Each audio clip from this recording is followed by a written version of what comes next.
Begitu nggih. Saya mimpi ketemu Rasulullah lebih dari 20 kali.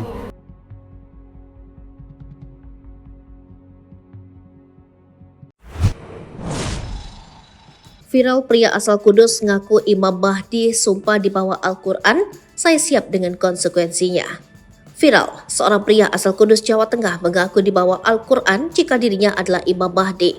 Hal itu terlihat dari video viral di media sosial seperti yang diunggah akun dorobe.official. Pria tersebut menambah Muhammad Maulana Ishak yang berasal dari Kudus. Muhammad Maulana Ishak bahkan bersumpah di bawah Al-Quran jika ia diutus lewat mimpi. Saya Muhammad Maulana Ishak, orang Kudus asli, lahiran di Kudus dan menetap di Kudus, kata pria itu.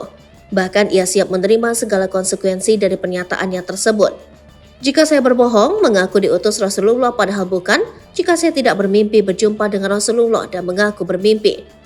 Jika saya berbohong dan mencatut nama Nabi, saya siap dengan konsekuensinya, tambahnya. Ia mengaku didatangi langsung oleh Rasulullah SAW selama 10 hari melalui mimpi. Dalam 10 hari di kamar sendiri, di rumah sendiri, yang menghubungi adalah Allah melalui tangan Rasulullah sendiri. Ia juga mengaku siap menjadi yang pertama masuk neraka di antara umat Islam, serta siap jadi yang terakhir keluar dari neraka di antara umat Nabi Muhammad apabila dirinya berbohong.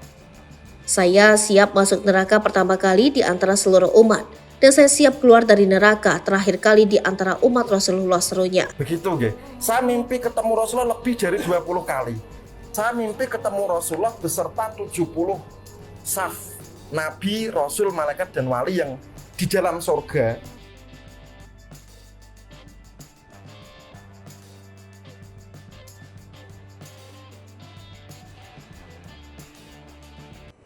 Download Tribun X sekarang, menghadirkan lokal menjadi Indonesia.